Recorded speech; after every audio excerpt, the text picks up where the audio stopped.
Pues bien, entonces ahora lo que vamos a ver es el electrocardiograma, que lo que trata de hacer es evaluar, valorar precisamente la actividad eléctrica que se está generando en el corazón. Entonces lo que nosotros vamos a hacer a través de estos equipos que existen es graficar la actividad eléctrica en función de tiempo. El papel se mueve a una velocidad de 25 milímetros por segundo, eso es estándar para todos, y entonces lo que tratamos de evaluar en función del tiempo es lo que va sucediendo en el corazón desde el punto de vista eléctrico. Y recuerden que la actividad eléctrica es fenómenos de despolarización y de repolarización. Este fenómeno de despolarización, ¿qué genera en el corazón? Una respuesta mecánica. Pero nosotros lo que vamos a ver ahora es la parte estrictamente eléctrica, los fenómenos de despolarización y de repolarización. Pues bien, todos los electrocardiógrafos que hay se siguen basando en un principio muy antiguo, que es el galvanómetro. ¿El galvanómetro en qué consiste? Pues sencillamente acá tenemos una aguja que se va a mover en un campo magnético. Y vamos a tener un papel que avanza a una velocidad estándar, que es de 25 milímetros por segundo, y la aguja se va moviendo en el campo magnético. Antiguamente lo que hacía la aguja era quemar el papel, ahora pues los equipos lo han mejorado, pero el principio sigue siendo el galvanómetro. La aguja se mueve y hay un papel que va avanzando, un papel milimetrado, que va avanzando a una velocidad constante. Y bueno, lo que hay que entender es por qué esa aguja se mueve en ese campo magnético, qué es lo que va a suceder a ese nivel. Esto es lo que viene a ser la representación de una célula en reposo. Y en una célula en reposo, ¿estamos? El signo más en el extracelular, ¿qué indica? Que tenemos nosotros en el extracelular más cargas que en el intracelular. ¿Cuánto más? 90 milivoltios más. Pero también lo puedo decir al revés. En el interior yo tengo 90 milivoltios menos. ¿Estamos? Yo tengo 90 milivoltios menos. El ion que más abunda en el extracelular, ¿quién es? El sodio. Y el ion que más abunda en el intracelular es el potasio. Y que nosotros no podemos alcanzar el equilibrio porque la membrana no lo permite. En determinado momento la membrana abre los canales de sodio, en determinado momento la membrana cierra los canales de sodio. O abre los canales de potasio y los cierra. Eso hace la membrana celular. Producto de esa diferencia de cargas, a nivel de la membrana se genera un potencial, que es lo que se llama el potencial de acción o potencial de transmembrana. Entonces, en este caso, esta célula en reposo o célula polarizada, resulta que yo voy a tener más cargas, en total, más cargas en el extracelular que en el intracelular. Muy bien, entonces lo que vamos a ver ahora es lo siguiente. Yo voy a tener acá mi galvanómetro, acá está la aguja del galvanómetro. Esa aguja se va a mover bajo determinadas circunstancias.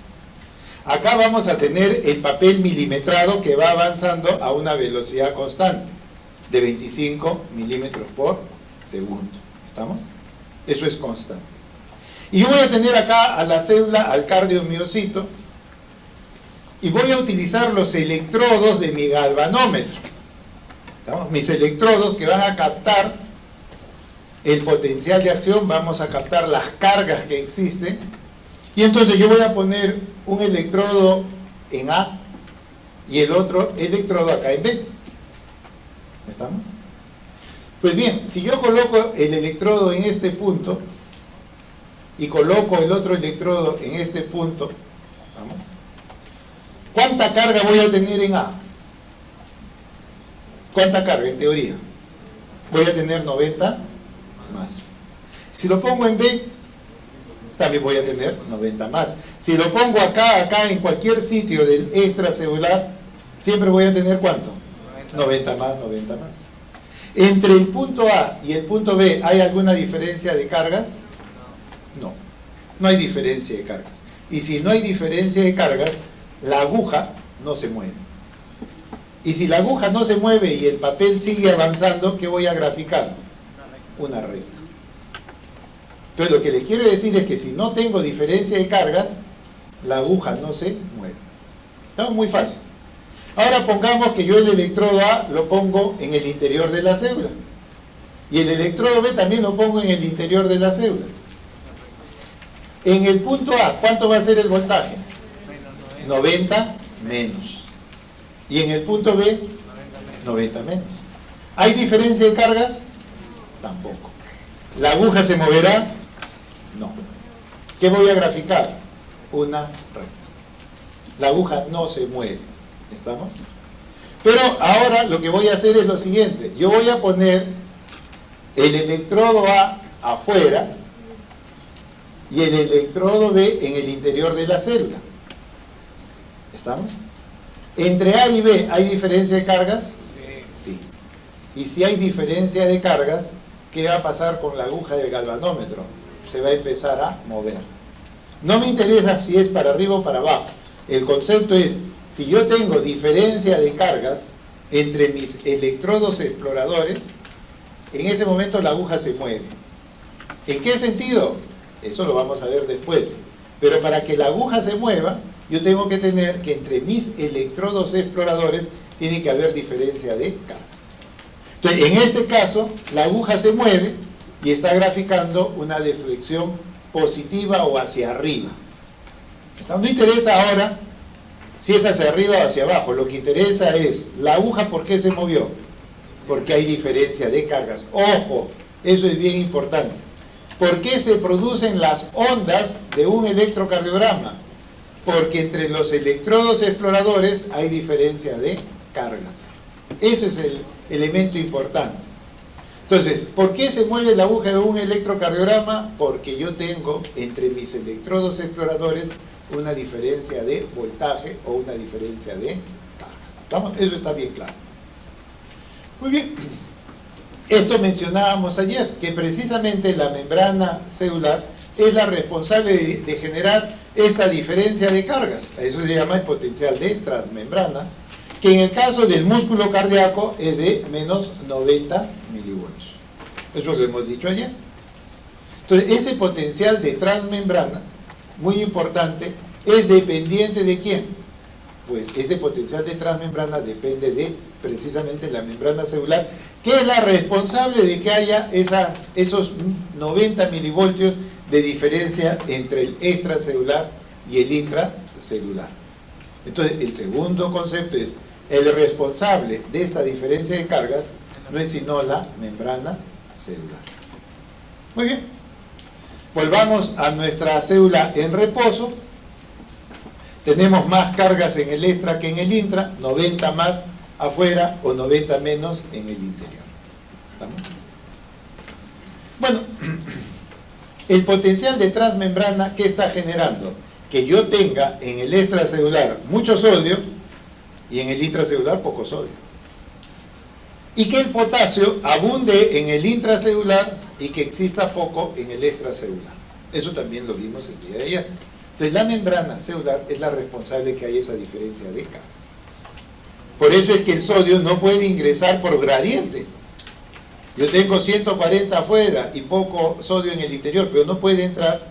O en el caso del potasio, el potasio de 150 no puede salir contra 5. ¿Por qué? Porque la membrana no lo deja. La membrana es resistente al libre pasaje de los iones, al libre pasaje. Sin embargo, la membrana sí abre o cierra los iones adecuados, los canales de los iones adecuados en determinado momento. O sea, la membrana los conduce abriendo o cerrando y puede, a través de estos canales que los abre o los cierra, captar o entregar determinado tipo de ion. Entonces, eso es lo que está haciendo la membrana celular y es muy importante tenerlo en cuenta. Ahora vayamos a ver por qué la aguja se mueve hacia arriba y por qué la aguja se debe mover hacia abajo. Ya sabemos que para que la aguja se mueva, ¿qué debe haber? Diferencia de cargas. Si no hay diferencia de cargas, no se va a mover. ¿Estamos? Entonces, cuando yo tomo el electrocardiograma, yo lo que estoy registrando, ¿qué cosa es? Lo que sucede en el extracelular. Yo no puedo ver lo que pasa en el intracelular cuando yo tomo un electrocardiograma. Eso lo puedo hacer en un gabinete experimental. Pero cuando tomamos un electro, yo solamente estoy mirando el extracelular. Es lo único que yo veo. El intra no lo puedo ver, puedo deducirlo, pero no lo puedo ver. Salvo que yo ponga el electrodo en el interior de la célula, y eso no lo hago cuando tomo el electro. Entonces yo lo que voy a observar siempre cuando tomamos un electrocardiograma es lo que pasa en el extracelular. ¿Estamos? Entonces, veamos, una célula en reposo, el extracelular va a tener el signo más. Acá, acá, en cualquier sitio, ¿cuánto más va a ser? Más 90 milivoltios. Más 90 milivoltios. Olvídense de lo que está pasando en el interior. Yo no lo estoy viendo, no puedo con mi electrocardiograma ver lo que pasa en el interior. Puedo deducirlo, pero no lo veo. Y yo voy a tener mi electrodo explorador A en este punto. Yo voy a poner mi electrodo explorador A en este punto de mi galvanómetro. Y bueno, la célula eléctrica, el nodo sinusal, cuando empieza a funcionar, se produce el fenómeno de despolarización. ¿En qué consiste la despolarización? Se empiezan a abrir, ¿qué canales?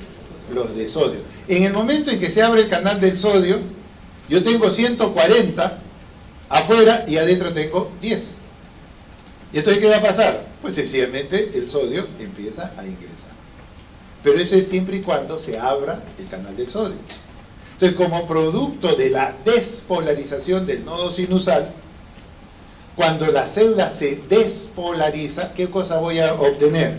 De que se abre el canal de sodio, se abre el canal del sodio, y el sodio va a empezar a ingresar. Entonces, ¿qué sucede en este sector del extracelular? Yo estoy perdiendo cargas. Cargas que van ingresando al intracelular. ¿Estamos? Cargas que van ingresando al intracelular producto de la despolarización. Entonces, cuando la célula se empieza a despolarizar, yo pierdo cargas afuera. Cargas que lo gana el intracelular. Pero recuerden que cuando yo tomo el electrocardiograma, ¿qué estoy viendo? Afuera, no veo adentro. ¿Qué ha sucedido en este sector del extracelular? He perdido cargas y acá tengo el signo menos, porque perdí cargas. Cargas que ganó el intra, sí, pero ahorita no lo estoy viendo. Yo lo que estoy viendo es que acá, en este sector, perdí cargas. ¿Cómo está el resto del extracelular? Pues con más 90, más 90, más... Este sector perdió cargas. Como producto de la apertura de los canales de sodio, como producto de la despolarización, ¿qué he generado en este sector? Una diferencia de cargas. He generado una diferencia de cargas. Y cuando yo tengo una diferencia de cargas, esto se grafica a través de un vector. Por convención se grafica a través de un vector.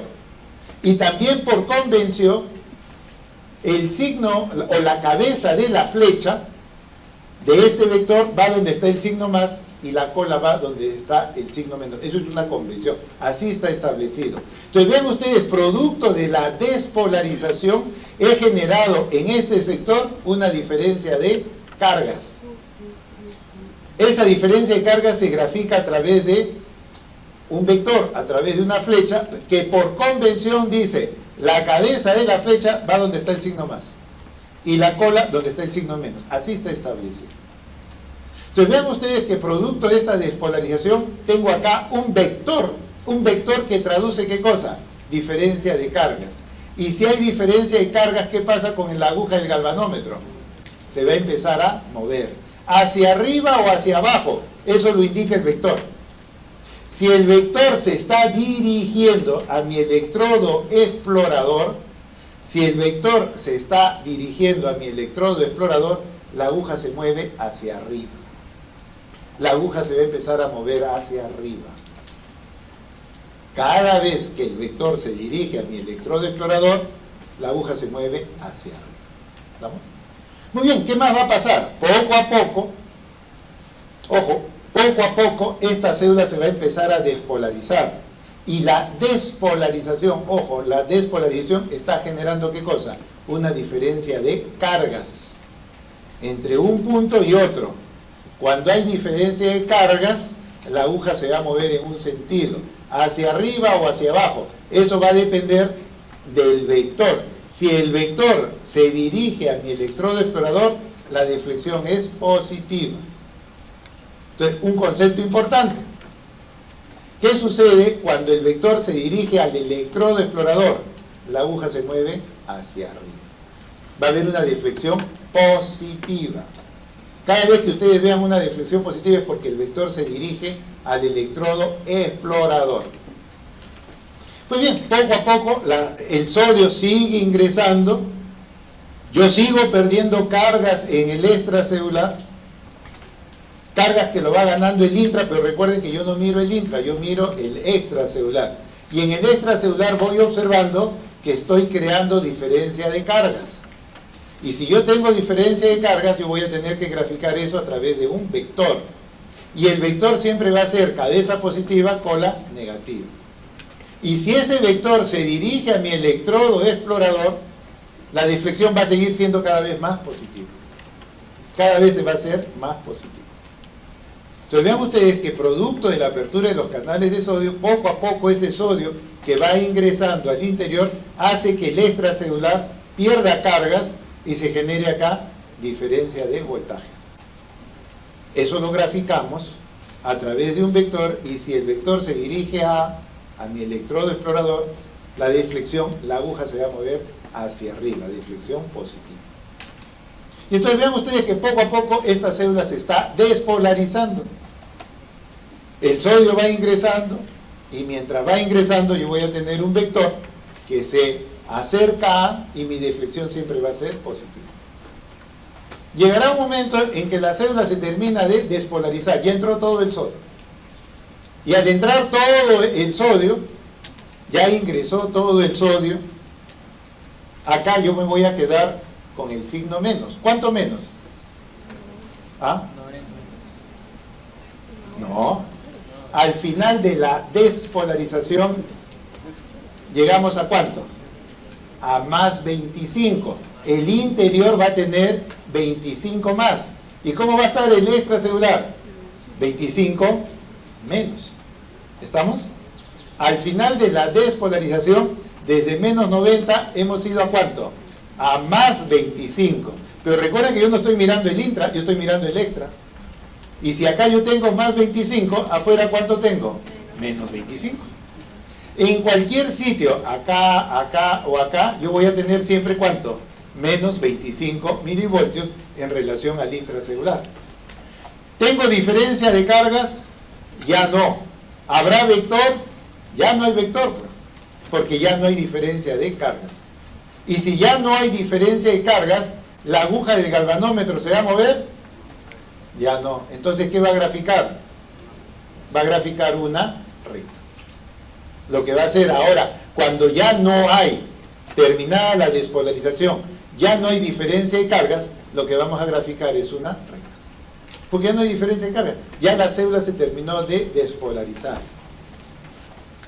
De menos 90, que estaba al inicio, ahora está con ¿cuánto? Más 25. Pero recuerden que yo no estoy mirando el intra, estoy mirando el extra. Y ahora yo voy a estar con el signo menos. ¿Menos cuánto? Menos 25 milivoltios. Terminada la despolarización, ahora ¿quién viene? La repolarización. Y en la repolarización, ¿qué va a pasar? ¿Qué se abre? Se van a abrir los canales de potasio. Entonces yo voy a tener en el interior de la célula 150, y afuera ¿cuánto hay? 5. Entonces, ¿qué va a pasar con el potasio? Rápidamente va a empezar a salir. Entonces, en la repolarización, lo que vamos a tener es que se van a abrir los canales de potasio, y el potasio inmediatamente empieza a salir. ¿Qué le sucede a la célula en este sector? Empieza a perder potasio. ¿Qué está perdiendo? Cargas. Y de lo que yo estaba en más 25, empiezo a tener menos. Poco a poco, conforme este potasio va saliendo, yo empiezo a perder cargas. ¿Cargas que gana quién? El extracelular. Entonces, en este momento, al inicio de la repolarización, en este sector, ¿qué he generado? Diferencia de cargas. Y si tengo diferencia de cargas o voltaje, eso lo represento ¿de qué manera? ¿A través de qué? A través de un vector. Pero el vector tiene que tener una dirección. La cabeza debe ir ¿hacia dónde? Hacia donde está el signo más, y la cola debe ir hacia donde está el signo menos. Entonces voy a tener acá esta diferencia de cargas, lo voy a representar a través de un vector. Donde está el signo más va la cabeza del vector, donde va el signo menos va la cola. Entonces vean ustedes, producto de esta repolarización, producto de la salida de potasio, yo estoy generando una diferencia de cargas que va a hacer que la aguja se mueva hacia arriba o hacia abajo, todavía no lo sé, pero se va a mover. Pero yo al observar el vector, ahora este vector se acerca a mi electrodo explorador, no, huye, se escapa, se aleja de mi electrodo explorador. Y cada vez que el vector se aleja de mi electrodo explorador, la aguja ahora se mueve hacia abajo. ¿Estamos? La aguja ahora se va a mover hacia abajo. Cada vez que el vector se aleja de mi electrodo explorador, la aguja se mueve hacia abajo. La onda se va a hacer negativa. ¿Estamos? ¿Está claro eso o no? ¿Está claro? ¿Lo entienden o no? Yo lo entiendo, el problema es ustedes. No. Entonces vean ustedes, se empezó el fenómeno de la repolarización. Ojo, la deflexión negativa es ¿por qué? Porque el vector se aleja de mi electrodo explorador. ¿Qué sucede cuando el vector se aleja del electrodo explorador? La deflexión, la aguja se va a mover hacia abajo. Voy a generar una onda negativa. Cuando el vector se acerca a mi electrodo explorador, la deflexión es positiva. En eso se basa nada más el principio del electrocardiograma. Entonces la célula poco a poco se va a repolarizar, poco a poco el potasio empieza a ir saliendo, poco a poco voy perdiendo cargas que gana el extracelular. Y voy generando en este sector una diferencia de cargas. Esa diferencia de cargas tengo que representarlo a través de un vector, y el vector siempre tiene que ir con una dirección, cabeza positiva, cola negativa. Y entonces lo que yo voy a tener acá es un vector que se aleja de A, y si se aleja, la aguja que ya debía moverse, ya sé que se va a mover hacia abajo. Se va a empezar a mover cada vez más hacia abajo. Cada vez que el vector se aleja, se va a generar ese tipo de... Entonces la célula poco a poco se va a ir repolarizando, el potasio va a ir saliendo poco a poco. Y bueno, como ese vector se aleja de mí, vamos a seguir graficando una deflexión negativa. Llegará un momento en que ya todo el potasio que debía salir, ya salió. Termina ya la repolarización, ya salió todo el potasio que debía salir. En ese momento que ha salido ya todo el potasio, la célula, ¿con cuánto se queda? Al terminar la fase 3, al terminar la salida del potasio, ¿qué valor alcanza el intracelular? Menos 90. Pero recuerden que yo no estoy mirando adentro, yo estoy mirando afuera.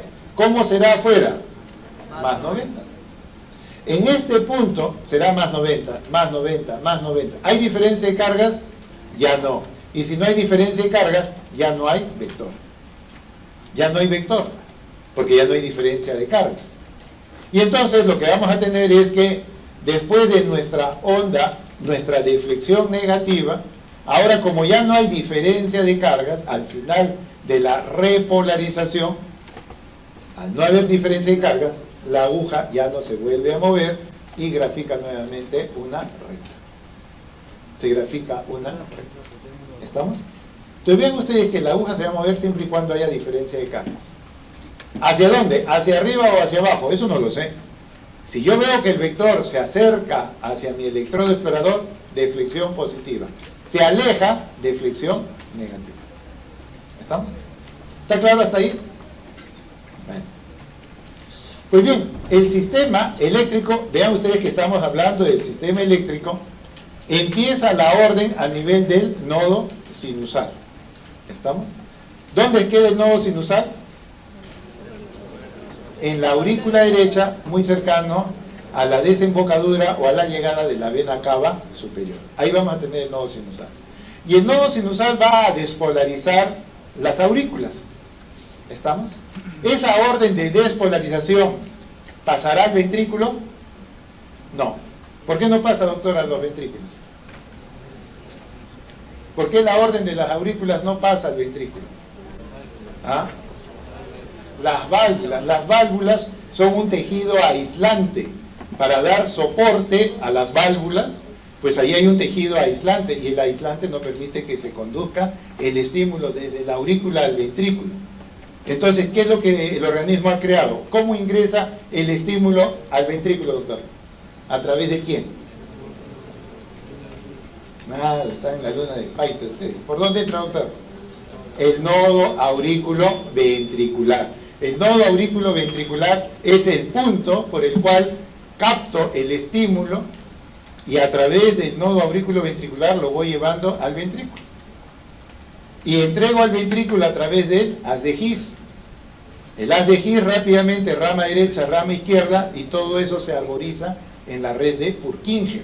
Y ese estímulo eléctrico ya toca al músculo. La red de Purkinje toca a la fibra muscular y la orden eléctrica genera una respuesta mecánica, un acoplamiento eléctrico a la parte mecánica.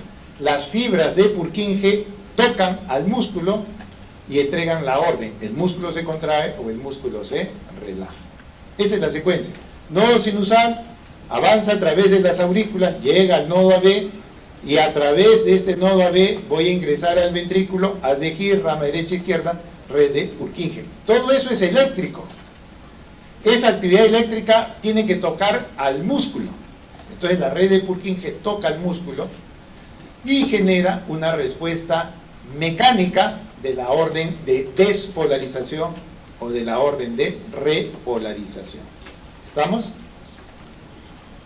Muy bien, entonces acá tenemos el nodo sinusal. La orden va a avanzar despolarizando a las aurículas, tanto la derecha como la izquierda, pero toda esta información de despolarización no va a pasar directamente al ventrículo porque las válvulas no lo permiten. Entonces tiene que usar el nodo AB como único sitio de anclaje para que el estímulo entre al haz de His, rama derecha, rama izquierda y toda la red de Purkinje. Entonces vean ustedes que el estímulo empieza acá, avanza a través de las aurículas, lo despolariza, después tiene que ir a través del nodo AB y finalmente despolarizar a los ventrículos. Entonces acá tenemos al nodo sinusal, y el nodo sinusal va a llevar el comando del corazón. ¿Por qué? Porque él más rápido alcanza el umbral. Rápidamente alcanza el umbral y él es el que marca el paso. Ese es el marcapaso fisiológico. Y entonces el nodo sinusal dice ya, el corazón tiene que despolarizarse, y manda la orden hacia las aurículas. Y lo hace a través de 3 haces que van hacia el nodo aurículo-ventricular para que esa información llegue al nodo aurículo-ventricular y pase a los ventrículos. Entonces, entre el nodo sinusal y el nodo aurículo-ventricular hay 3 haces que llevan la información eléctrica. Hay un haz anterior, hay un haz medio y hay un haz posterior. Los 3 llevan la información hacia el nodo AB. Y conforme van llevando esa información, van despolarizando la aurícula derecha. Y hay un cuarto haz, que es el que va a la aurícula izquierda, es el haz de Bachmann, que solamente despolariza la aurícula izquierda y ahí queda. En cambio, los otros 3 haces tienen que llegar ¿a dónde? Al nodo aurículo-ventricular. Despolarizando la aurícula derecha, poco a poco llegan al nodo aurículo-ventricular y acá la conducción va a avanzar para llegar al ventrículo, a través del haz de His, rama derecha, rama izquierda y toda la red de Purkinje.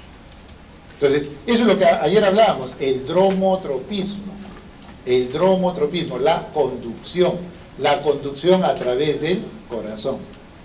Y entonces la conducción no es igual. En la aurícula, ¿qué tan rápido avanza el estímulo eléctrico? ¿Qué tan rápido? Me muero, ya ves. Dios, ¿cómo me castigas con esto? ¿Ah? ¿Qué tan rápido avanza? 1 metro por segundo. ¿Se acuerdan o no? Sí les he dicho, 1 metro por segundo. Y en el ventrículo, ¿qué tan rápido avanza? Hasta 5 metros por segundo. ¿Lo ubican o no lo que hemos hecho ayer? En el nodo sinusal empieza la orden eléctrica y la orden eléctrica va a avanzar a través de las aurículas a una velocidad. 1 metro por segundo. Es rápido. Pero en el ventrículo es todavía mucho más rápido, hasta 5 metros por segundo. ¿Estamos? Entonces vean ustedes que el estímulo avanza a través del nodo sinusal a 1 metro por segundo. Pero cuando llega al nodo aurículo-ventricular, ¿qué pasa con la velocidad? Empieza a disminuir. ¿Hasta cuánto disminuye? 20 veces. A 0.05 metros por segundo. De 1 metro cae 20 veces la velocidad a través del nodo AB. Y una vez que pase el nodo AB, en el ventrículo puede llegar hasta 5 metros por segundo. Hasta 5 metros por segundo. Entonces vean ustedes, esa es la velocidad de conducción que existe en el corazón. Entonces, las aurículas se van a despolarizar y después se van a despolarizar los ventrículos. Las aurículas se despolarizan a algo más lento, 1 metro por segundo. Los ventrículos más rápido. Y entonces cuando veamos la onda de la despolarización de la aurícula, va a ser algo más lenta. Y se va a formar un domo. Se va a formar un domo. Mientras que cuando llega al ventrículo es tan rápido que se forman espigas. La onda P es un domo. El QRS, que es el ventrículo, son espigas. ¿Por qué? Por la velocidad. Muy rápido se despolariza el ventrículo y entonces lo que va a graficar en el electrocardiograma son espigas, porque es rápido. Pero en cambio en la aurícula es 1 metro por segundo, lo cual no es que sea muy lento. Es rápido, pero es más rápido en el ventrículo. De 1 metro a 5 metros hay una clara diferencia. Mientras que en el nodo AB la conducción es 20 veces más lenta que el de la aurícula. ¿Estamos? Entonces vean ustedes, yo voy a tener acá el nodo sinusal que va a dar la orden para que las aurículas se despolaricen. El estímulo llega al nodo AB, donde se hace lento, y después rápidamente los ventrículos se van a despolarizar. Entonces nosotros podemos decir que cuando el nodo sinusal da la orden para que las aurículas se despolaricen, la actividad eléctrica avanza a través de las aurículas y va a empezar en el electrocardiograma a generar ondas. Entonces, la despolarización de la aurícula empieza a generar una onda que se denomina la onda P. La onda P es la activación de las aurículas. Es la activación de las aurículas. Esa es la onda P. Entonces, la onda P se genera. Y una vez ya de que la aurícula se ha despolarizado, la actividad eléctrica, ¿a dónde debe ir? Al nodo aurículo ventricular. Y entonces, a través del nodo aurículo ventricular, la actividad eléctrica se conduce. Se conduce nada más. Se conduce, el estímulo eléctrico se conduce. Por lo tanto, lo que vamos a ver acá es que empieza a aparecer una recta. Porque se conduce, no se despolariza. La aurícula se despolarizó y generó una onda P. Después de la despolarización de la aurícula, la actividad eléctrica se conduce, pero no se despolariza nada. Se conduce a través del nodo AB y lo que vamos a ver va a ser un segmento de recta. El segmento se llama PR. El segmento PR es el estímulo que va avanzando a través del nodo AB. ¿Estamos? Y después de que pasa el nodo AB, inmediatamente el ventrículo se activa. Y vamos a tener el llamado complejo QRS. El complejo QRS es la activación del ventrículo. ¿Estamos? La activación del ventrículo. La onda P, ¿qué cosa es? La activación de la aurícula. Toda la aurícula en forma homogénea se despolariza y genera la onda P. En cambio, el ventrículo, cuando se despolariza, vamos a generar 3 ondas, que son producto de que como el ventrículo es grueso, no es como la aurícula muy delgada, es grueso el ventrículo tiene 3 vectores de despolarización. El ventrículo, dada su magnitud, su estructura, el ventrículo tiene 3 vectores de despolarización. No es como en el caso de la aurícula, que solamente hay un vector, la onda P. Acá en el ventrículo vamos a tener tres. El primero, la onda Q, después la onda R y finalmente la onda S. Por eso se llama eso complejo QRS. El ventrículo, cuando se despolariza, tiene tres vectores. Son tres sectores. Así se divide el ventrículo porque es grande y grueso. Un primer vector, que es la onda Q, un segundo vector, la onda R, y finalmente la onda S. Y bueno, una vez de que ese corazón ya trabajó, ya hizo su despolarización, tiene que venir la orden de la repolarización. Y la repolarización del ventrículo se grafica a través de esta onda que se llama la onda T. La onda T es la orden eléctrica para que el corazón descanse, para que el ventrículo se relaje. La orden eléctrica viene a través de la onda T. Y entonces ahí tenemos más o menos el electrocardiograma. La onda P, el complejo QRS y la onda T. ¿Qué indica la onda P? La despolarización de las aurículas. ¿Qué indica el QRS? La despolarización de los ventrículos. ¿Qué indica la onda T? La repolarización de los ventrículos. Entonces vean ustedes, la aurícula se despolariza, el ventrículo se despolariza. La onda T, que representa la repolarización del ventrículo. El ventrículo se activa, el ventrículo tiene que descansar. ¿Estamos? La aurícula se activa, la aurícula también tiene que descansar. Yo veo acá la despolarización de la aurícula. ¿Dónde está la repolarización de la aurícula? No es que no exista, sino que está metido dentro del QRS. Está sumergido dentro del QRS. Lamentablemente nunca se puede ver porque está sumergido. No es que no exista. La repolarización de la aurícula existe, pero en el electrocardiograma no se observa porque está sumergido dentro del QRS. Nunca lo van a ver, pero no significa que no exista. Sí existe, pero no se ve. Es tan grande la despolarización del ventrículo que tapa a la repolarización auricular. Lo sumerge. No podemos evaluar la repolarización auricular porque está siempre dentro del QRS. Entonces vean ustedes, acá yo voy a tener el nodo sinusal, voy a tener el nodo AB, haz de Gir, rama derecha, izquierda y toda la red de Purkinje. Cuando yo tomo un electrocardiograma a un paciente, ¿estoy viendo el intra o el extra? Yo voy a ver solamente el extracelular.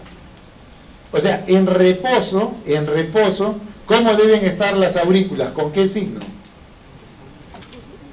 Cuando yo lo grafique en reposo, las aurículas, ¿con qué signo los voy a representar? Con el signo más, pues. Recuerden que yo estoy viendo ¿qué cosa? El extracelular. Yo no veo lo de adentro. Entonces, ojo, cuando yo quiera representar las aurículas en reposo, yo tengo que ponerle el signo más. En reposo, pues en reposo estamos acá. Toda la aurícula va a tener el signo más. Recuerden que nosotros vemos la actividad eléctrica ¿de quién? Del extracelular, no del intra. Entonces, en reposo yo voy a tener prácticamente la aurícula que representar con el signo más. Si toda la aurícula está en reposo, voy a tener que poner el signo más a toda la aurícula. Muy bien. Cuando nosotros tomamos el electrocardiograma, a nivel del plano frontal en el tórax, nosotros vamos a crear lo que se llama el triángulo de Itoven. Esto se hace en base a los electrodos que uno coloca en el paciente. Entonces, en forma de convención está establecido, cuando yo conecto mi electrodo explorador del brazo izquierdo con el brazo derecho, estoy evaluando la derivada 1 del electrocardiograma. Cuando yo coloco los electrodos en el brazo izquierdo y en el brazo derecho, estoy generando un campo que yo quiero evaluar que se denomina derivada 1. Pero ojo, yo tengo que tener en referencia dónde va la deflexión positiva y dónde va la deflexión negativa. Por convención, todo lo que se dirige al brazo izquierdo de flexión positiva. Eso no se puede cambiar. Si por algún motivo el vector del corazón se dirige a la izquierda, hacia el brazo izquierdo, de flexión positiva.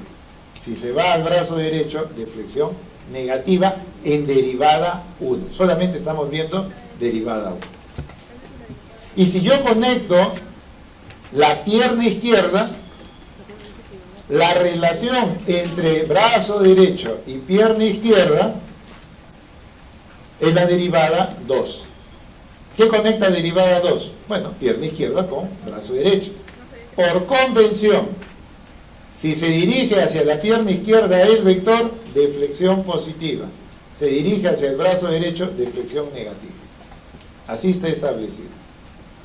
La derivada 3, ¿qué conecta? Conecta brazo izquierdo con pierna izquierda, pero por convención, pierna izquierda de flexión positiva, brazo izquierdo de flexión negativa. Así están hechas las máquinas. Así se forma este triángulo de Einthoven.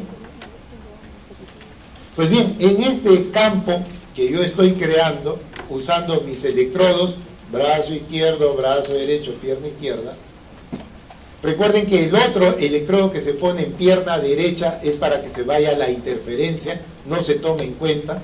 Hay que colocar sí el electrodo, pero eso absorbe digamos, las ondas que son ondas que van a generar alteración en el trazo del electrocardiograma.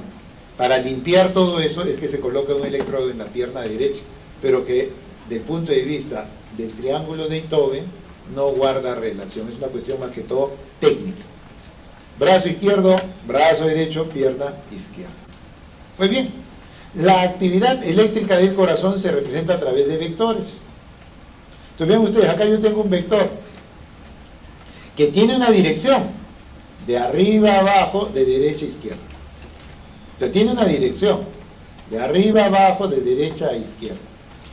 Pues bien, este vector que se está generando en el corazón, yo tengo que graficarlo sobre derivada 1, sobre derivada 2 o derivada 3.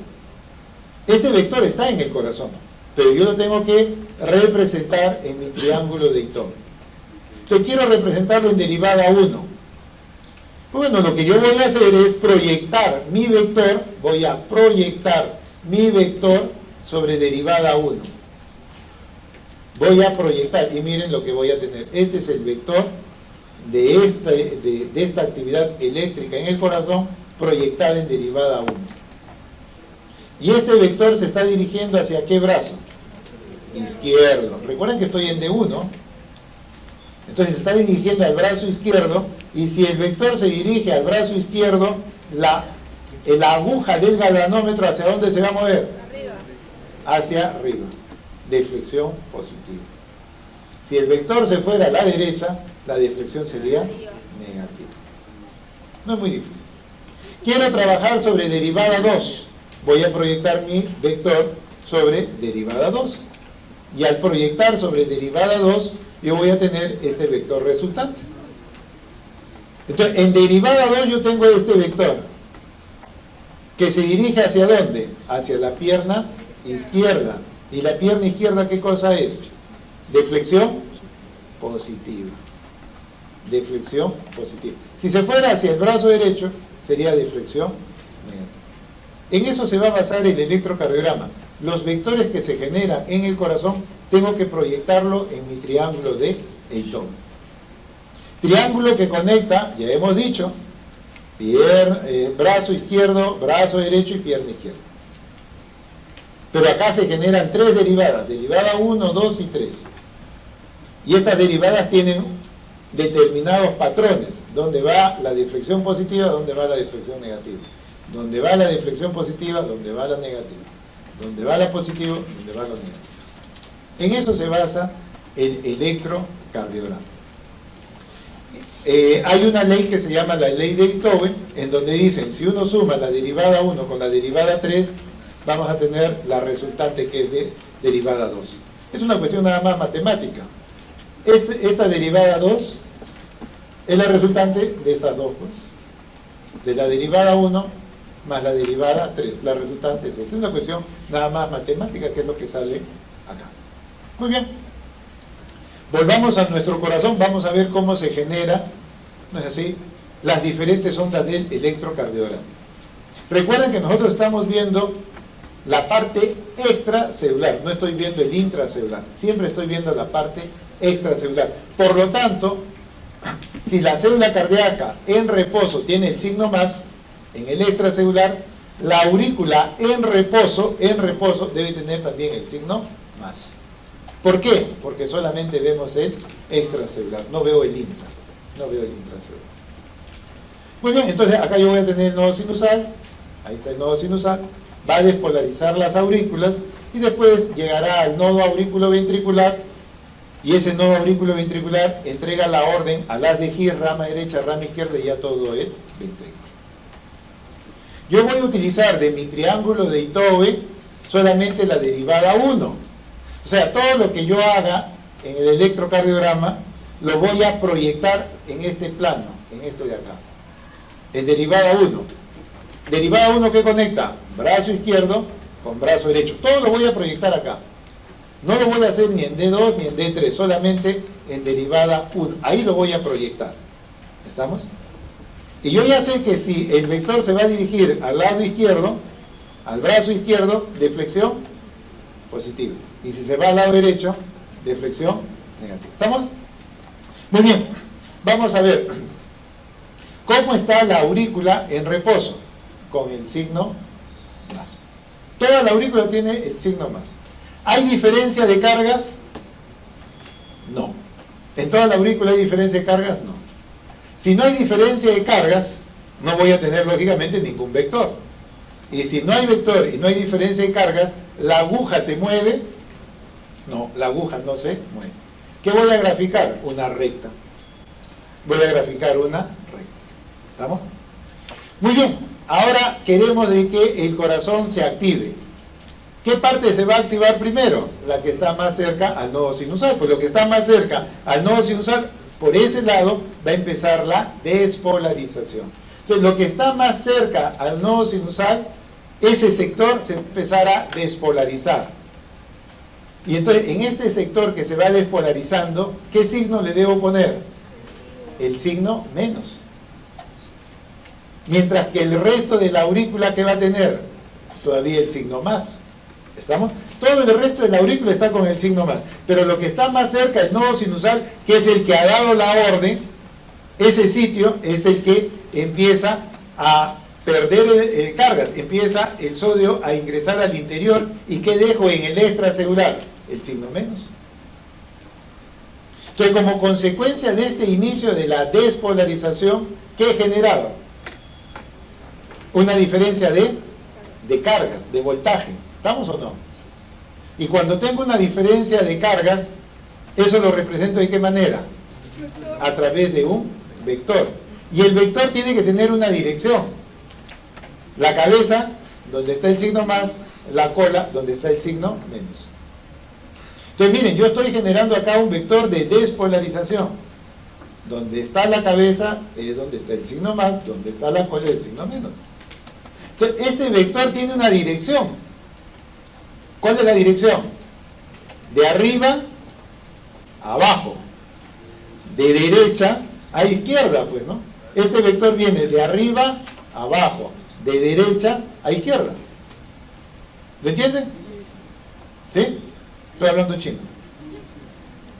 Ya, entonces yo voy a poner en mi triángulo de Itowe mi vector. ¿Ese vector qué dirección tiene? De arriba a abajo, de derecha a izquierda. Ahí está. Y eso lo voy a proyectar ¿en qué derivada? En derivada 1. ¿Y qué hago? Solamente lo proyecto, pues. Y entonces al proyectarlo voy a tener este vector producto de la despolarización de la aurícula y va a ser un vector que se va ¿hacia qué brazo? Hacia el brazo izquierdo. Por lo tanto, la deflexión va a ser ¿positiva o negativa? Positiva. Y entonces en el electrocardiograma empiezo a observar una deflexión positiva. El inicio de la onda P, el inicio de la activación auricular. ¿Estamos? Entonces poco a poco la aurícula se va a despolarizar. Toda la aurícula, la onda de despolarización avanza. Entonces, ahora resulta que todo lo que está en todo este sector ya se despolarizó. ¿Qué signo debe tener? Debe tener el signo menos. ¿Y cuánto me queda con signo más? Este sector que todavía no se despolariza, pues. ¿Estamos? Poco a poco la aurícula se va despolarizando y todo lo que se despolariza está con el signo menos y lo que todavía no se ha despolarizado está con el signo más. ¿Tengo diferencia de cargas o no? Sí, y si tengo diferencia de cargas, ¿qué debo usar? Un vector. Y el vector tiene que tener cabeza positiva, cola negativa. Ahí está el vector. Cabeza positiva, cola negativa. Pues bien, ese vector lo voy a representar en mi triángulo de Itobe. Ahí está el vector, que viene de arriba a abajo, de derecha a izquierda. ¿Estamos? Lo voy a proyectar sobre derivada 1. Ahí lo estoy proyectando. Y al proyectarlo voy a tener este vector, que se dirige hacia el brazo izquierdo. Y si se dirige hacia el brazo izquierdo, la deflexión va a seguir siendo positiva, la onda P. La onda P. Y de esa manera ya tenemos que la aurícula poco a poco se va activando y va graficando esta onda P. ¿Por qué la onda P no es una espiga? A ver, doctor, que está acá. ¿Por qué la onda P no es una espiga? ¿Por qué la onda P tiene un domo? Tiene esa forma de domo. Eso ya le he dicho. Porque la velocidad es de 1 metro por segundo. Si fuera 5 metros haría una espiga. ¿Lo entienden? Por eso es que la onda P es un domo. Porque la velocidad es de 1 metro por segundo. ¿Es rápido? Sí. Porque en el ventrículo es todavía mucho más rápido. Entonces vamos a tener que la onda P es la despolarización de la aurícula y este es el vector que lo va a representar. ¿Estamos? Muy bien, se activa toda la aurícula y ahora el estímulo ¿a dónde debe llegar? Al nodo aurículo-ventricular. Y a través del nodo aurículo-ventricular solo se conduce, no despolarizo nada. Conduzco el estímulo eléctrico. Soy un cable que va a conducir nada más el estímulo eléctrico. Entonces, después de la onda P, ¿qué vamos a tener? Un segmento de recta que se llama PR. Segmento de recta que se llama PR. El PR es lo que va demorando en pasar a través del nodo AB. El estímulo eléctrico demora en pasar. Recuerden que la velocidad de 1 metro cae a 0.05 metros por segundo. Entonces se va graficando esta recta, el segmento PR. Una vez que pasa el nodo AB, inmediatamente el estímulo llega al haz de His, rama derecha, rama izquierda, red de Purkinje, todo esto se despolariza a 5 metros por segundo, muy rápido, y empieza a producirse la despolarización del ventrículo. Y cuando el ventrículo se despolariza, doctor, a ver, ¿cuántos vectores generaba? Ya pues, doctor, 3, ¿cuáles eran? Q, R, S. Ya pues, eso lo he dicho. Entonces, cuando el ventrículo se va a activar, vamos a tener 3 vectores resultantes. ¿Por qué? Porque el ventrículo no se despolariza igual que la aurícula en una capa. Recuerden que la aurícula es delgada. Por eso es que avanza como una capa. El ventrículo es grueso. Entonces ya no es igual que la aurícula. La aurícula es pared delgada. Rápidamente la actividad eléctrica avanza a través de la aurícula. Acá en cambio la pared es gruesa. Entonces lo que sucede es que yo voy a tener acá el nodo aurículo-ventricular, haz de His, rama derecha, rama izquierda y toda la red de Purkinje. Pues bien, la rama izquierda, la rama que va por el tabique interventricular, la rama izquierda, es la primera en arborizarse, o sea, es la primera que genera la red de Purkinje y va a despolarizar inicialmente esta zona del tabique. No piensen que todo el ventrículo se activa a la vez, no. La primera porción en activarse es esta zona del tabique, del septum interventricular. ¿Producto de quién? De que la rama izquierda rápidamente se arboriza y este es el sector que se empieza a despolarizar. Entonces, el primer vector de despolarización del ventrículo es el vector septal. Septum, el tabique interventricular, septal. Pero miren que este vector se dirige ¿de dónde?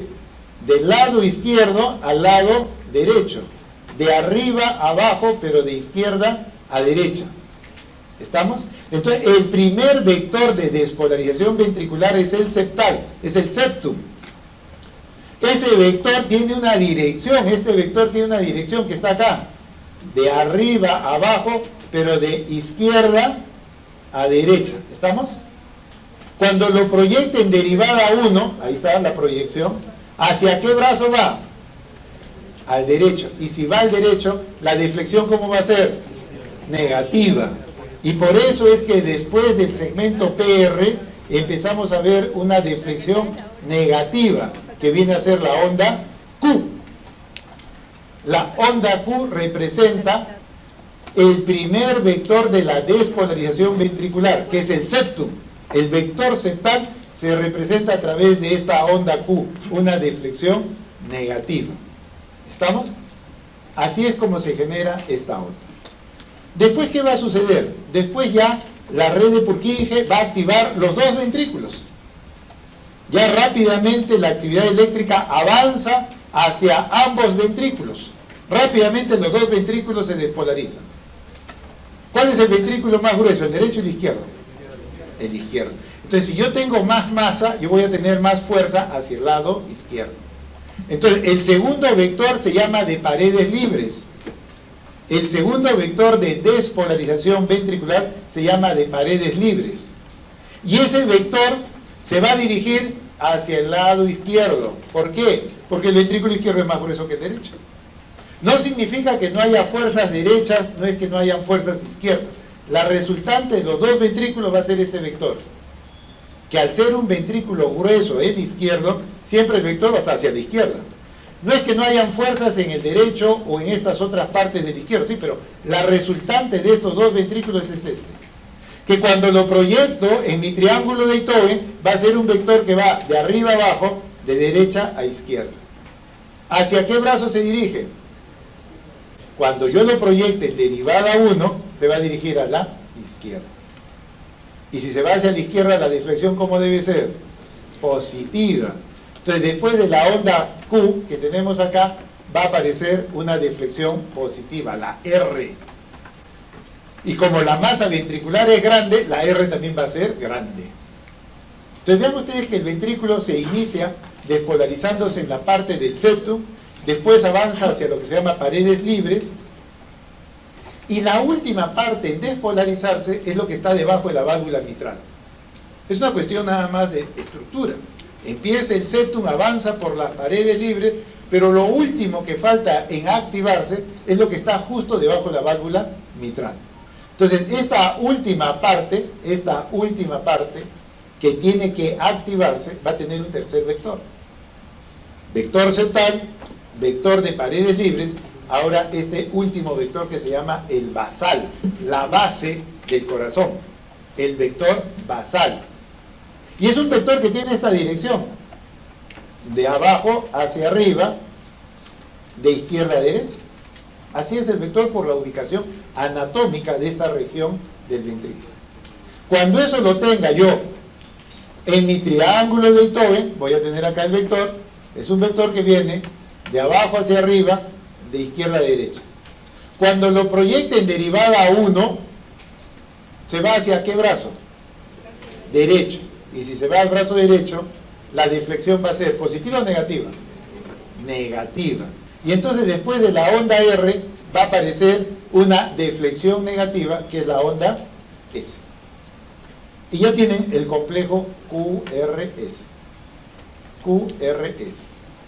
La Q es la activación del septum, que es la primera porción en activarse.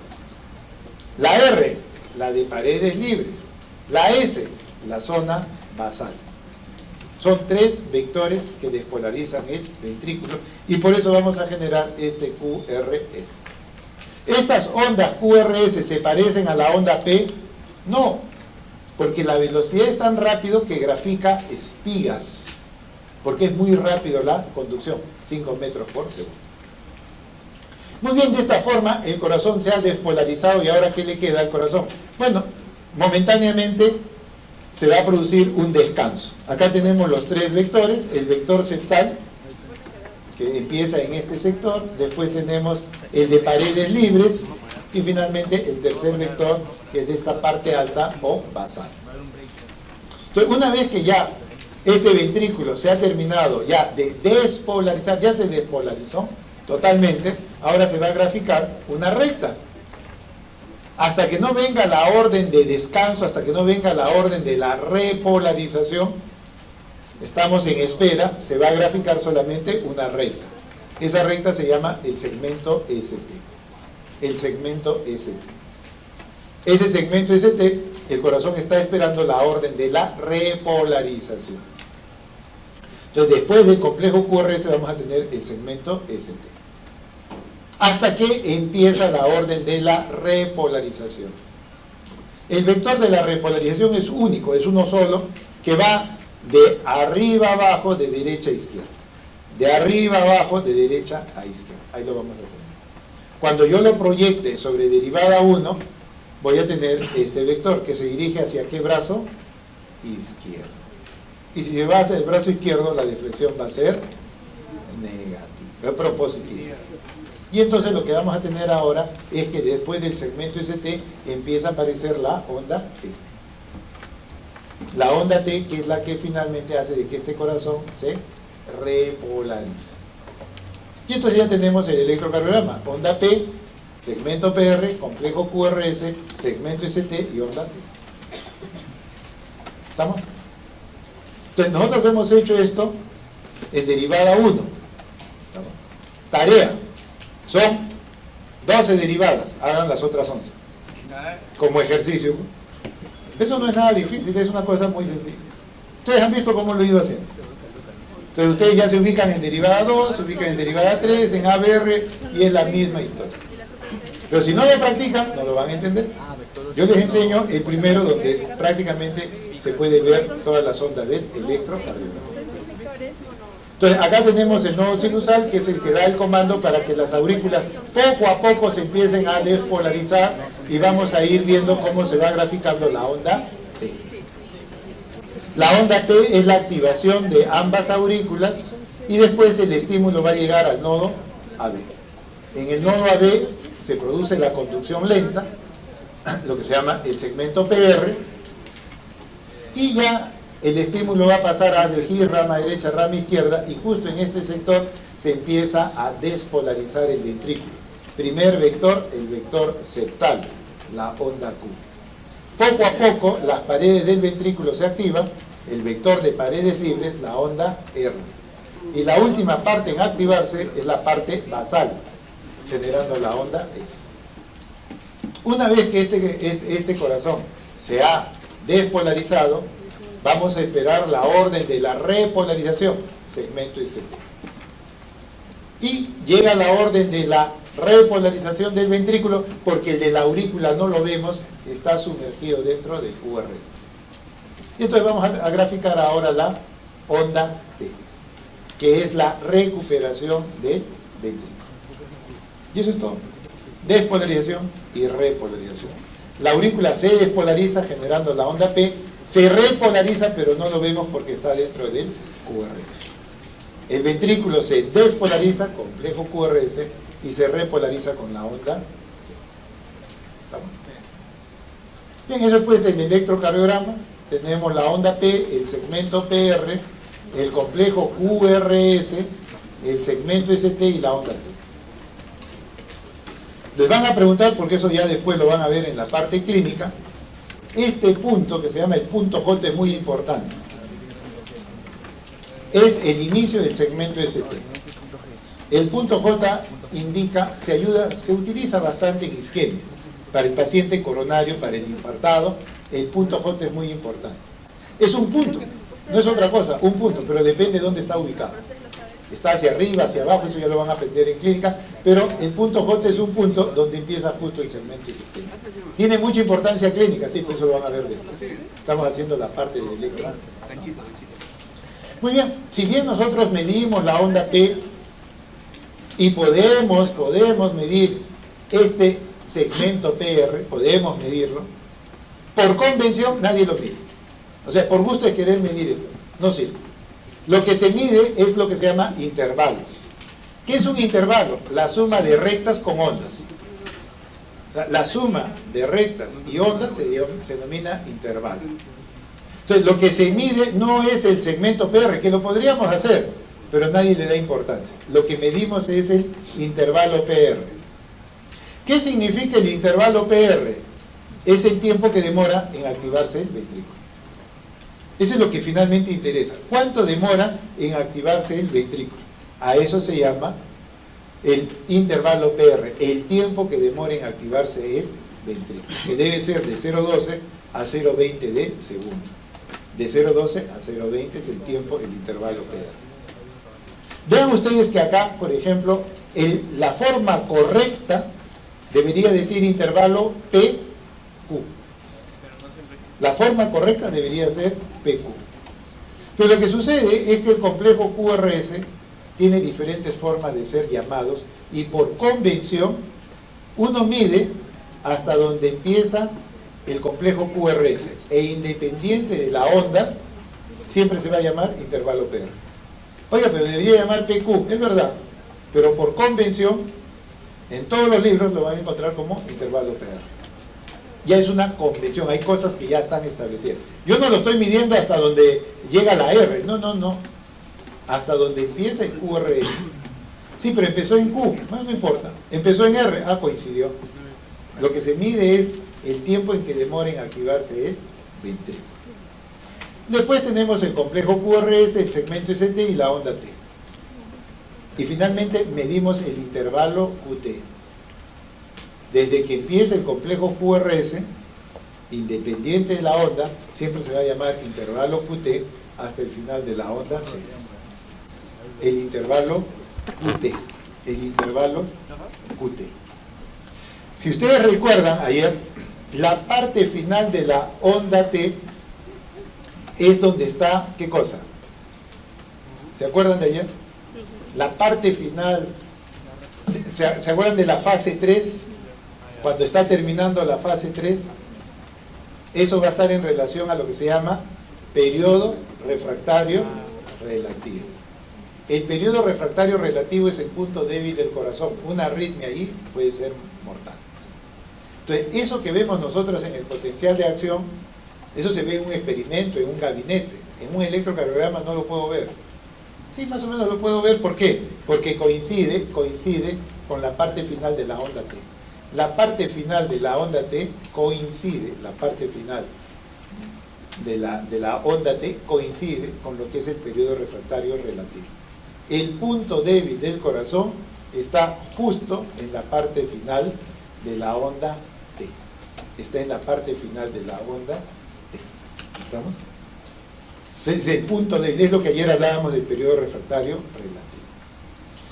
Pues bien, la lectura de un electrocardiograma con lo que ya ustedes tienen, más o menos lo pueden hacer y eso es lo que ustedes van a hacerlo en la práctica. Para poder leer el electrocardiograma, el papel siempre va a avanzar a una velocidad 25 milímetros por segundo. 25 milímetros por segundo. ¿Estamos? Si 25 milímetros representa un segundo, ¿un milímetro cuánto representa? Es regla de 3 simple. 25 milímetros es un segundo. ¿Un milímetro cuánto es? 0.04 de segundo. Es una regla del 3. De ahí salen las medidas, pues. ¿Por qué el milímetro es 0.04? Por la velocidad del papel. Entonces, ¿cuánto mide el intervalo? ¿Cuánto mide el complejo QRS? Es sencillamente ver cuántos milímetros hay. O sea, no es nada complicado hacer la lectura a través de este papel que es milimetrado, precisamente para que se pueda leer. En la práctica van a registrar un electrocardiograma, que es una cuestión técnica que es importante que la conozcan, pero lo más importante no es tomar un electrocardiograma porque es una cuestión técnica. Lo que interesa es interpretar el electrocardiograma, que de acuerdo a los estándares nosotros tenemos 12 derivadas, de 1, de 2, de 3, que ya lo hemos visto en el triángulo de Einthoven, ABR, que mira el corazón desde el brazo derecho, ABL, que lo mira desde el lado izquierdo, y ABF, que lo mira desde la pierna. ¿Qué pierna? Izquierda. y a nivel del tórax tenemos 6 derivadas precordiales. Y a través de estas 12 derivadas miramos el corazón en digamos, el mayor número de veces para poder entender cómo está funcionando el corazón. Entonces, ojo, en el electrocardiograma hemos visto que la primera deflexión positiva en forma de domo es la onda P. La primera deflexión negativa, la onda Q. La segunda deflexión positiva, la onda R. Y la segunda deflexión negativa es la onda S. Y finalmente tenemos la onda T.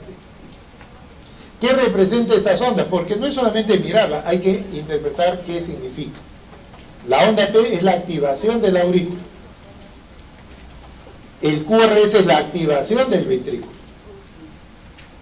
¿Dónde está la repolarización? El descanso de la aurícula.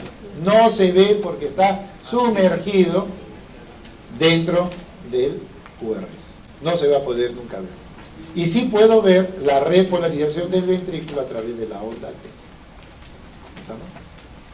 Muy bien, cuando ustedes lean el electrocardiograma, lo primero que debemos establecer es la frecuencia cardíaca. Para eso pueden haber muchas reglas mnemotécnicas, pero lo más fácil, dado por la velocidad del papel, es que uno divide una constante que es 1500 entre el número de milímetros entre R y R. ¿Por qué yo escojo la R y esta R y no escojo la P o la T? Porque la P o la T es un domo. Y de repente no voy a calcularlo en el mismo sitio. En cambio, vean ustedes que la R es una espiga. Entonces es fácil medir de R a R. ¿Cuántos milímetros hay entre R y R? Acá hay 5, 10, 15 y uno más, 16. 1500, que es una constante que lo da la velocidad del papel, entre 16. 93. Entonces ya calculé la frecuencia cardíaca. 1500 entre el número de milímetros, que en este caso es 16, me va a dar 93 latidos por minuto. Entonces ya calculé frecuencia. Es lo primero que debemos hacer, frecuencia. Número 2, ritmo. ¿Estamos en ritmo sinusal o no? Para poder decir que estamos en ritmo sinusal, esto es una norma. Debo tener dos criterios, no uno, dos criterios. Onda P antes de todo QRS, y eso lo tengo que ver en todo el electro. Onda P antes de todo QRS, y que el intervalo PR sea constante, o sea que mida lo mismo. Que el intervalo PR mida lo mismo. Entonces con estos dos es que yo hago el diagnóstico de ritmo sinusal. Si falta uno de los dos, no hay ritmo sinusal. Yo necesito obligatoriamente los dos para decir que está en ritmo sinusal. Entonces vean ustedes, en este caso, este paciente tiene una frecuencia, vamos a calcular la frecuencia, 1500 entre el número de cuadraditos o de milímetros. Acá hay 5, 10, 15, 20, 25, acá hay 29, ¿no? Más o menos 29. Más lo que están acá, tenemos nosotros que hay alrededor de 32 cuadraditos. Entre R y R hay 32 milímetros o cuadraditos. 1500 entre 32, 46 latidos por minuto. Ya sé la frecuencia. Ritmo sinusal, onda P antes de todos los QRS, sí. Intervalo PR constante, sí. Entonces está en ritmo sinusal. Tengo que tener los dos criterios. En este otro caso, frecuencia. Vamos a ver, más o menos 5, 10, 15, 20, 25, 30. Acá hay uno menos, pero acá hay uno más, 35. Entonces, 1500 entre 35, 43 latidos por minuto. Ya sé frecuencia. ¿Ritmo sinusal o no? Empiezo a buscar. Onda P antes del QRS, sí. P antes del QRS, también. P antes del QRS, sí. P antes del QRS, también. P antes del QRS, sí. ¿Está en ritmo sinusal? ¿Qué falta? El PR. ¿Este es el PR igual que este? No. ¿Igual que este? No. No. ¿Está en ritmo sinusal? No. ¿Por qué? Yo necesito los dos criterios, no necesito uno, los dos. Pues bien, entonces yo ya sé frecuencia, ritmo. Tercer elemento, eje eléctrico del corazón. Hay fórmulas para calcular el eje eléctrico del corazón. Hay varias fórmulas para calcular eje eléctrico del corazón. Lamentablemente, cuando se ha formado anteriormente a los médicos, las fórmulas nos permiten decir 37 grados, 40 o 60 grados. Como es algo complejo determinar el eje eléctrico del corazón, cuando uno quiere leer el electrocardiograma, frecuencia, rápido, ritmo también, eje, y ahí empiezan a demorarse. Y después ya se olvidan del electro. Como no pueden avanzar del eje eléctrico, lamentablemente la mayoría de los médicos terminan su carrera sin saber un electro. ¿Por qué? Porque se quedaron en el eje eléctrico. El eje eléctrico tiene importancia, pero no tanto. Yo necesito evaluar el segmento ST, la onda T, para saber si el paciente se está infartando. Pero el médico está calculando el eje eléctrico que no lo entiende y se queda ahí y el paciente se murió. Eso es ahora un error, querer explícitamente decirle cuánto es el eje eléctrico. Lo que me interesa es saber, ¿está en su sitio o no? Para eso lo único que yo tengo que ver es que hay una serie de vectores. Los vectores del ventrículo derecho, del ventrículo izquierdo, pero recuerden que yo busco un vector resultante.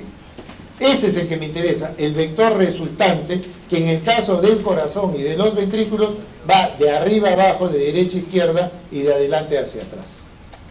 Porque recuerden que el ventrículo izquierdo está atrás, el derecho está adelante. El que más jala es el izquierdo.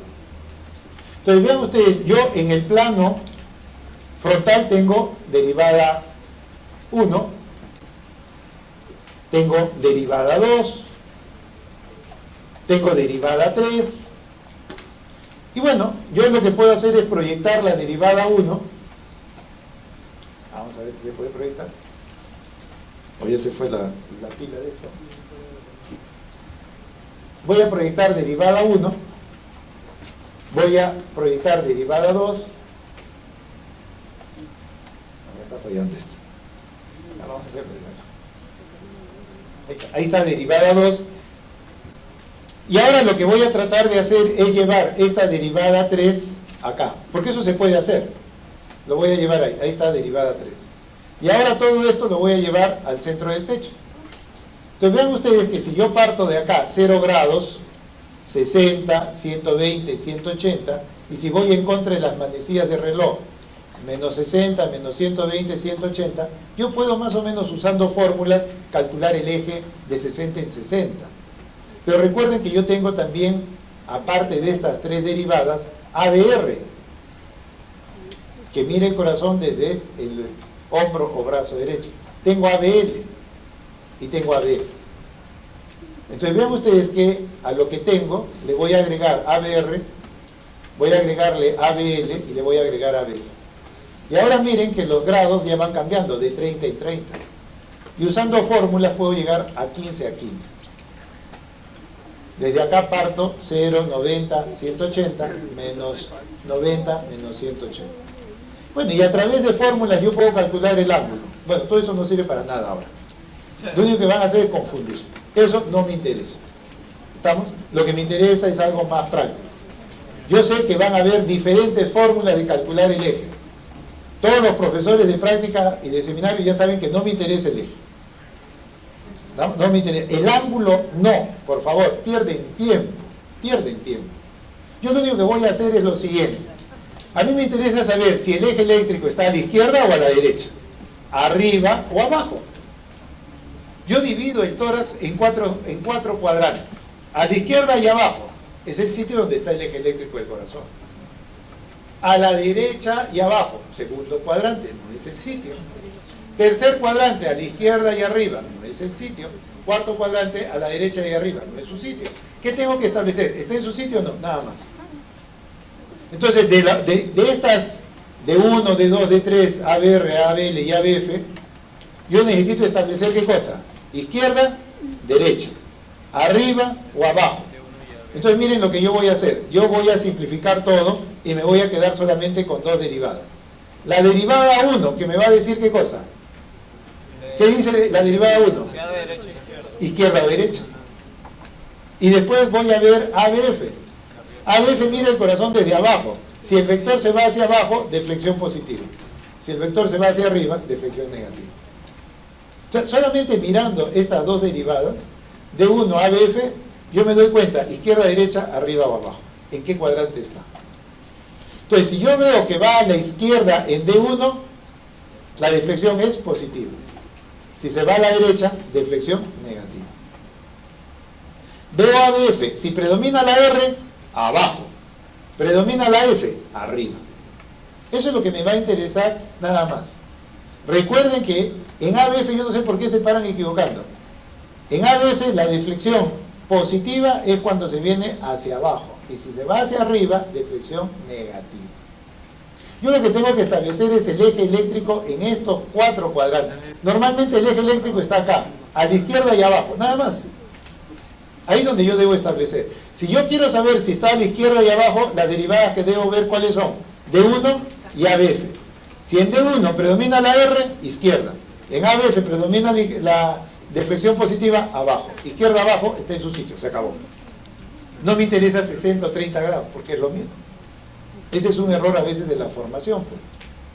Entonces vean ustedes, si en derivada 1 predomina la R, izquierda o derecha. Si predomina en derivada 1 la R, izquierda o derecha. Izquierda. Si en ABF predomina la R, ¿arriba o abajo? Abajo. Solamente mirando un ratito yo digo, ah, está en su sitio, se acabó. Eso es todo. Eso es todo. Si yo en cambio veo que en derivada 1 predomina la S, acá está la R y predomina la S, el componente negativo. ¿Izquierda o derecha? En derivada 1, ¿izquierda o derecha? Derecha.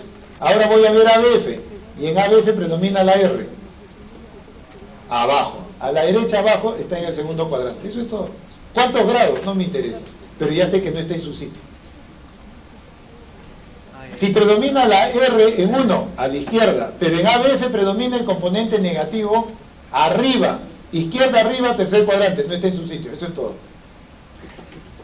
Y si en derivada 1 predomina el componente negativo y en ABF el componente negativo, cuarto cuadrante, también está fuera de su sitio. Eso es lo que interesa en el eje eléctrico del corazón. ¿Está en su sitio o no? Por ahora tienen que aprender lo normal, acá. Y eso es todo, no tiene que ver 30, 45, 70 grados. Eso estamos tratando de desterrar porque vemos que los médicos no pueden leer un electrocardiograma porque están calculando el eje eléctrico. Ese es un error. Entonces, lo normal es, predomina la R en D1 y predomina la R en AB. Y en el plano transversal, lo que vamos a tener es lo siguiente. El ventrículo izquierdo está atrás, el derecho está adelante. La masa más grande está atrás, por lo tanto el vector se va hacia atrás. Hacia atrás. Entonces el ventrículo derecho viene hacia adelante, R chiquita. El ventrículo izquierdo se va hacia atrás, S profunda. En la precordial B1, o sea, en el cuarto espacio intercostal, lado derecho, borde external, voy a ver esta imagen. R chiquita, S profunda. El ventrículo derecho chiquito, el ventrículo izquierdo que está atrás, grande. Eso es todo. Recuerden que esta es la imagen del corazón en el plano transversal. Vean que el derecho es de pared delgada, el izquierdo es el que está detrás y tiene pared gruesa. Entonces, el primer vector que vamos a ver a nivel del ventrículo en V1 es una R chiquita. Porque después viene un vector que se va hacia atrás, que viene a ser el ventrículo izquierdo. R chiquita en V1, S profunda en V1 me indica que el vector se va hacia atrás. Eso es lo que tenemos nosotros que determinar. No se olviden. V1, R chiquita, ventrículo derecho, S profunda, ventrículo izquierdo. Entonces, esto del eje eléctrico es muy fácil. El eje eléctrico en el plano frontal a la izquierda y abajo, y en el plano transversal hacia atrás. Eso es todo. Una vez que ya establecieron el eje eléctrico, a la izquierda, abajo y atrás, y para eso usan D1, R, deflexión positiva, ABF, deflexión positiva, izquierda y abajo, y en V1, R chiquita y C profunda, hacia atrás, ya establecimos si el eje está en su sitio o no. ¿Qué más me falta?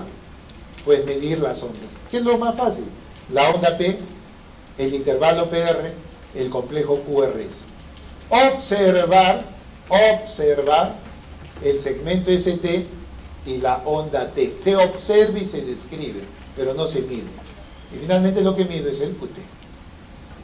Yo observo y describo el segmento ST, yo observo y describo la onda T.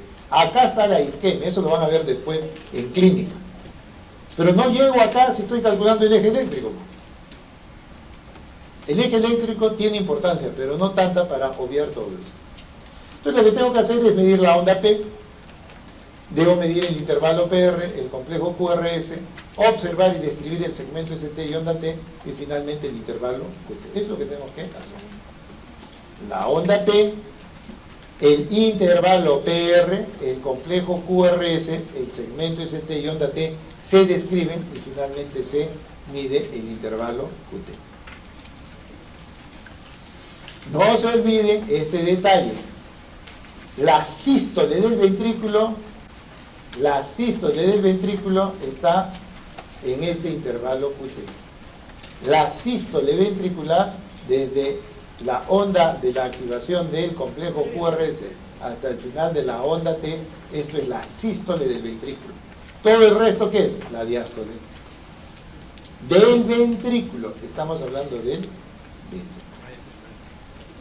Bien, de esa manera pues deben ustedes más o menos poder leer el electrocardiograma y utilizar estos patrones de medida. Estos son los patrones de medida que deben tener de referencia para saber si las aurículas están grandes, si los ventrículos están grandes o si hay alguna alteración. Para terminar nada más, en este caso, en este electrocardiograma, la frecuencia 1500 entre el número de cuadraditos. Eso es algo rápido que lo pueden hacer midiendo el número de cuadraditos. Ritmo, sinusal o no, empiezo a buscar en todas las derivadas. Onda P antes de todo QRS y el intervalo PR constante, sí, está en ritmo sinusal. Eje, izquierda o derecha. Izquierda o derecha. Izquierda. Arriba o abajo. Arriba, abajo. ¿Qué predomina? Abajo. La R, abajo. Izquierda abajo, está en su sitio, se acabó. ¿Y después qué tengo que hacer? Mido la onda P, PR, QRS, observo ST, onda T y el QT. Eso es todo. Rápidamente yo puedo hacer la lectura del electrocardiograma y no me estoy peleando en 30 grados que a veces no tiene tanta importancia. Acá tenemos nuevamente otro electrocardiograma. Calculamos la frecuencia, 1500 entre el número de cuadraditos, lo van a hacer en la práctica. Ritmo sinusal o no, busco la onda P antes de todo QRS en todas las derivadas. Intervalo PR constante, sí. Entonces estamos en ritmo sinusal. Eje, izquierda o derecha. Izquierda. Arriba o abajo. ¿Bien? Izquierda y abajo está en su sitio, se acabó. Y después midan las ondas. Onda P, PR, QRS, todo lo que más o menos pueden tener para poder hacer la lectura de electrocardiograma. Bien, eso es importante, no es tanto el tomar un electrocardiograma, que eso es una cuestión técnica, lo más importante es que lo practique. Muy bien, nos vemos el día